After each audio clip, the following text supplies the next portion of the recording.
Our parents' first house was in Dianella, in the bush, with just access via a sandy track.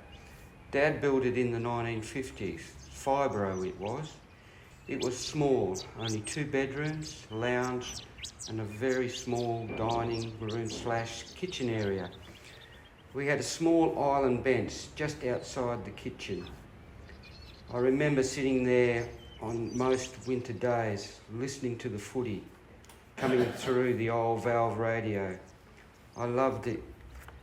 That was one of my most treasured memories. Each morning at the pine kitchen table that Mum meticulously scrubbed each day. In the oven, the smell of bread, scones or breakfast food wafted down the passageway, and after the cow was milked and milk separated, the clotted cream was waiting to finish off with toast, jam and cream. After school, being dropped off by the bus, we headed straight for the kitchen for food.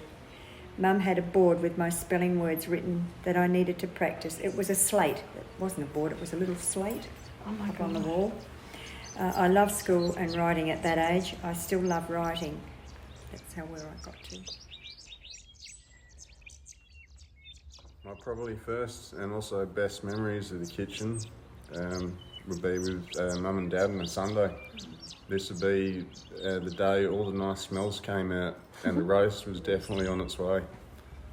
Peeling the potatoes, even at 5 or 6, was fun, apart from the odd cut, which is going to be inevitable.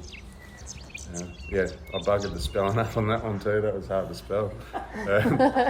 The potatoes, that was usually my job.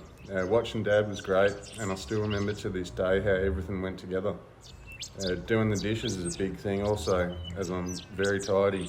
Even one dish sitting there is bloody annoying. The tidy side is thanks to Mum, another quality that has stayed strong. I looked at the old wood stove. It brought back memories from my childhood, coming home from school on a cold winter's day and finding Mum had a pot of homemade soup on the old wood stove. A mug of soup would keep us going until tea time. I remember making jaffles with a jaffle iron in the firebox of the stove. Homemade cakes and biscuits were always enjoyed.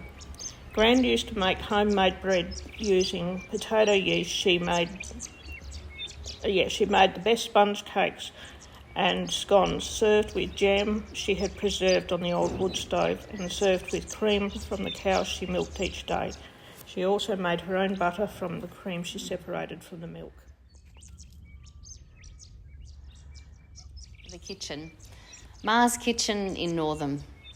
I must have been only small because she was my great-grandmother and it was before the stroke.